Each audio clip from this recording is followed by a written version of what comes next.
Hello friend, semester centre में आप सभी का स्वागत है। तो देखिए, आज का हमारा टॉपिक है समीकरणों के रूप में लिखिए। समीकरणों के रूप में लिखना है, यानी समीकरणों के रूप में कहने का मतलब कि एक्स वाई जेड के रूप में लिखना है, यानी 2x + 3 - 4 ये समीकरण हो गया, 3x - 4y + 7 ये समीकरण इसके रूप में लिखना है। तो देखिए, फर्स्ट क्वेश्चन हमारा है x का 3 गुना और 11 का योग 32 है। तो चलिए इस क्वेश्चन को सोल्व करते हैं। x का मतलब क्या होता है? गुना। x का 3 गुना यानी 3 गुना और 11 का योग, और 11 का योग कितना है? 32। तो चलिए लिखा गया है, देखिए अभी इसे लिखते हैं 3x + 11 बराबर 32। तो हमारा क्वेश्चन बोल रहा था x का 3 गुना, x का 3 गुना हो गया 3 गुना और 11 का योग 32 है, और 11 का योग कितना है? 32 है।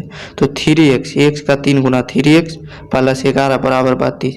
तो फर्स्ट क्वेश्चन तो आप समझे कि क्या बोल रहा था, x का 3 गुना और 11 का योग 32, यानी x का 3 गुना कर दिया, 11 को कितना कर दिया? 32 कर दिया, यानी 3x + 11 32। ऐसे आपको एक क्वेश्चन देने रहेगा आंसर अक्षर में, उसे आपको समीकरण के रूप में लिखना होगा, यानी x का 3 गुना और 11 को 32। तो चलिए फर्स्ट क्वेश्चन से समझ गए, चलिए सेकंड क्वेश्चन को देखते हैं, उस क्वेश्चन को सोल्व कर। देखिए फ्रेंड, पहला क्वेश्चन देख लिए। दूसरा क्वेश्चन है, यदि किसी संख्या के 6 गुने में से 8 से आप 5 घटाते हो तो 7 प्राप्त होता है। यदि किसी संख्या में 6 गुने में से आप 5 को घटाते तो 7 बढ़ाते, तो संख्या हमको मालूम नहीं, तो पहले मान लेंगे, माना कि यहाँ पर लिखेंगे, माना कि संख्या बराबर x। आप कुछ भी मान सकते हैं, संख्या आप कुछ भी मान सकते हैं, x मान सकते हैं, y मान सकते हैं, z ये मान सकते हैं, b मान सकते हैं, दुनिया कोई भी संख्या अंक है उसे मान सकते हैं, जो x y z के रूप में रहता है उसे मान सकते हैं। यदि किसी संख्या के 6 गुने में से आप 5 घटाते तो 7 प्राप्त होता है।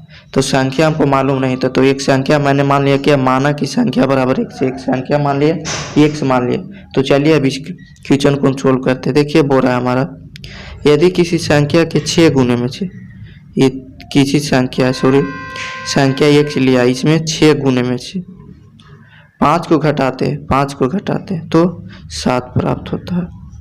तो देखिए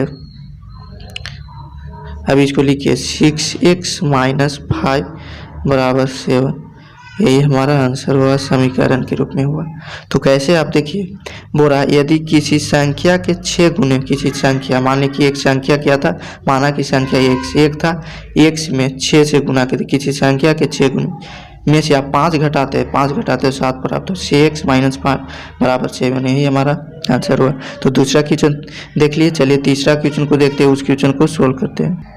देखिए फ्रेंड, हमारा तीसरा क्वेश्चन आ गया। तीसरा क्वेश्चन बोल रहा है m का 1/4 7 से 3 अधिक है।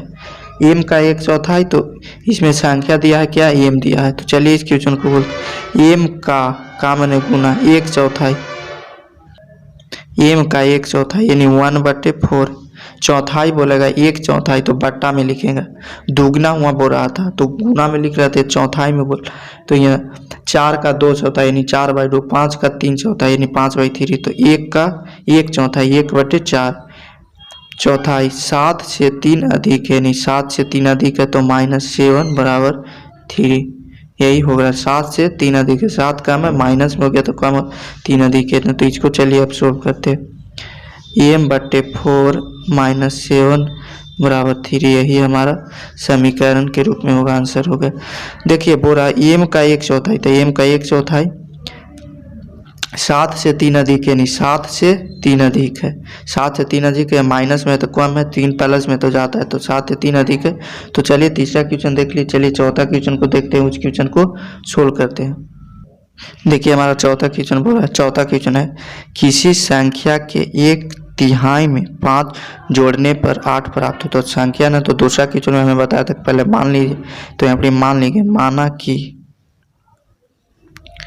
माना कि संख्या बराबर, हमने x मान लिया।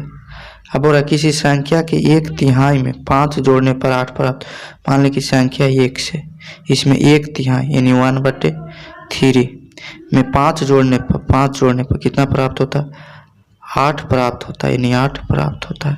तो चलिए इसको हम कर देंगे x/3 प्लस 5 बराबर 8। यही हमारा आंसर हो गया। चौथा समीकरण का यही हमारा आंसर होगा। देखिए बोल रहा था पहले आपको अगर क्वेश्चन नहीं समझ में आया तो क्वेश्चन को 1 बार 2 बार 3 बार 10 बार पढ़िए, अपने आप खुद समझ में आएगा। बोला किसी संख्या के 1/3 में 1/3, तीसरा क्वेश्चन में था 1/4 में 1/3 यानी 1/3। तो संख्या मान लिया था x, इसका 1/3 यानी 1/3। 1/3 में 5 जोड़ने पर, तो 5 जोड़ दिए, 5 जोड़ने पर कितना? 8 प्राप्त होता है। 5 जोड़ने पर 8 प्राप्त होता है। तो देखिए x/3 प्लस 5 बराबर 8, यही हमारा आंसर हो। तो चलिए आज का हमारा टॉपिक था समीकरणों के रूप में लिखे, समीकरण के रूप में।